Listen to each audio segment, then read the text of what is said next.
સુરત મહાનગરપાલિકાના ફૂડ સેફટીના 2 ઓફિસરોને એસીબીએ લાંચ લેતા ઝડપી પાડ્યા હતા। માહિતી મુજબ ફરિયાદીએ શાકભાજીના વેચાણ કરવા માટે ફૂડ લાયસન્સ માટે ઓનલાઈન અરજી કરી હતી, જે લાયસન્સની કાર્યવાહી માટે બંને આરોપીઓને ફરિયાદી પાસે ₹45,000ની લાંચની માંગણી કરી હતી, જે લાંચની રકમ ફરિયાદી આપવા માંગતા ન હતા, જેથી તેઓએ એસીબીનો સંપર્ક કરી ફરિયાદ આપી હતી। ફરિયાદના આધારે એસીબીએ વોચ ગોઠવી બંને આરોપીઓને ₹45,000ની લાંચ લેતા રંગે હાથે ઝડપી પાડ્યા હતા। હાલ એસીબીએ બંને આરોપીઓને ડિટેન કરી આગળની કાર્યવાહી હાથ ધરી છે।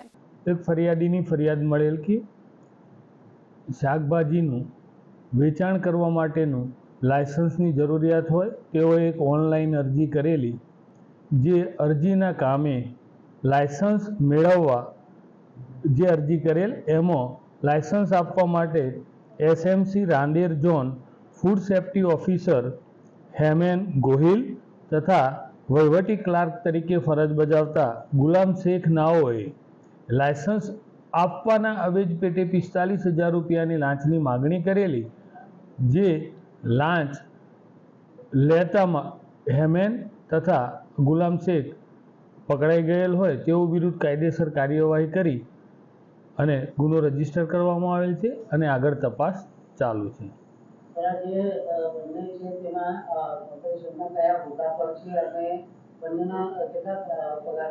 હેમેન ગોહિલ જે food safety officer food inspector તરીકે ફરજ બજાવી રહેલ છે, જેમનો પગાર ₹1,05,000 છે, તેમજ ગુલામ શેખ એ વહીવટી ક્લાર્ક તરીકે ફરજ બજાવે છે અને એમનો પગાર ₹35,000 છે।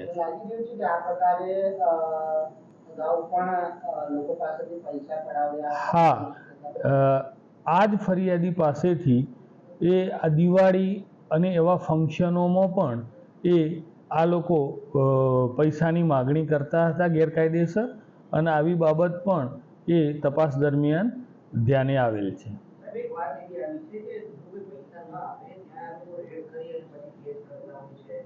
હા, આ જ ફરિયાદીએ એ વસ્તુ પણ ફરિયાદમાં એમને પોતે ધ્યાન મૂકેલી છે અને ભવિષ્ય આવું કંઈ પણ હશે તો આવી જે બાબતો તપાસ દરમિયાન અમારે ધ્યાને આવશે તે તમામ મુદ્દે અમે તપાસ કરીશું।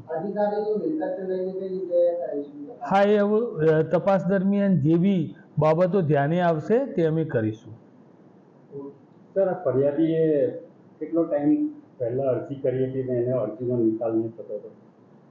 એને 20-25 દિવસ જ થયેલા એ અરજી પણ આ લોકોએ જ કરાવેલી આની જોડે શાકભાજીના લાયસન્સ માટે।